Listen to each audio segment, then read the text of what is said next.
It's the next chapter in Canada's electric vehicle future. Prime Minister Justin Trudeau, alongside Ontario Premier Doug Ford and all their ministers, announced this week they'd inked a deal with Honda to see the Japanese automaker build a new EV hub in Ontario. Here in Canada, we are very pleased to begin a new discussion toward achieving this major electrification milestone. The total investment is pegged at $15 billion, with $2.5 billion coming each from the federal and provincial governments. On the Fed side, that's coming in the form of tax breaks. The deal includes the construction of Honda's first EV assembly plant and a new standalone EV battery plant in Alliston, Ontario.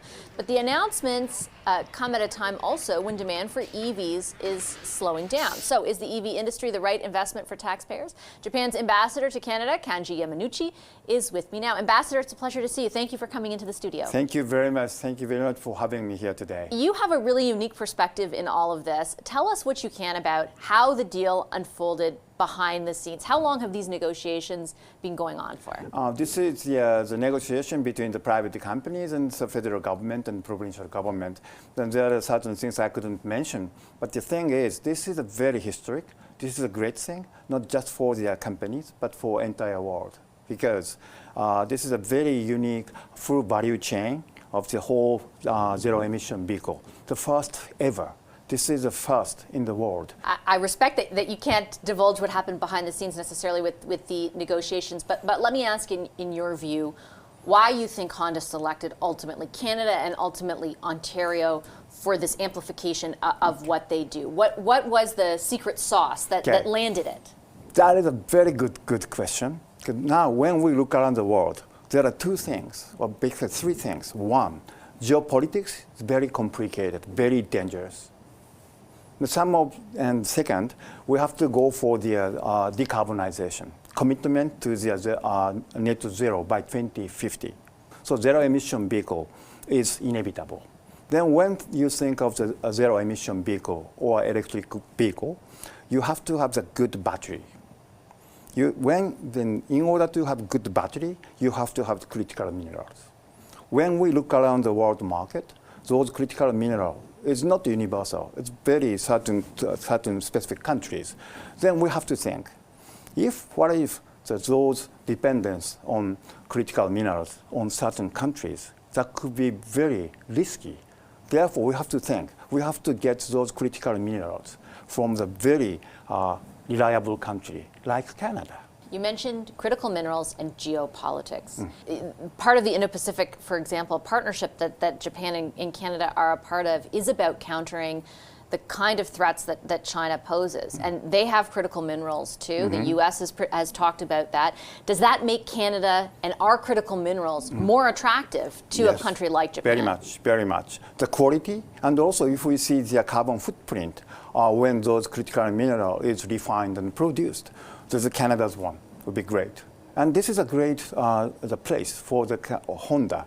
I think it was 25 years ago when, 55 years ago when Honda came to Canada, the first Japanese automaker to make the investment to Canada.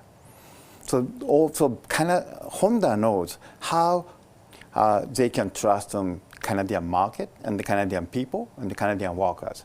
And the Canadian workers also know how Honda is committed to the soil of Canada. I'm glad you brought that up because the last question I wanted to ask you is about that. Some of the opposition parties and some Canadians as well are looking at the amount of public money that is going towards a company, in this case, like Honda, which I should say is less than some of the other car companies that had to be incentivized to come here, and wondering what kind of guarantees on a return of that investment they'll get. And more specifically, can Honda guarantee that it will be Canadians who are employed in the jobs that are created because of this investment? How would you address those concerns? I think the choice of location almost determines what kind of workers do you hire.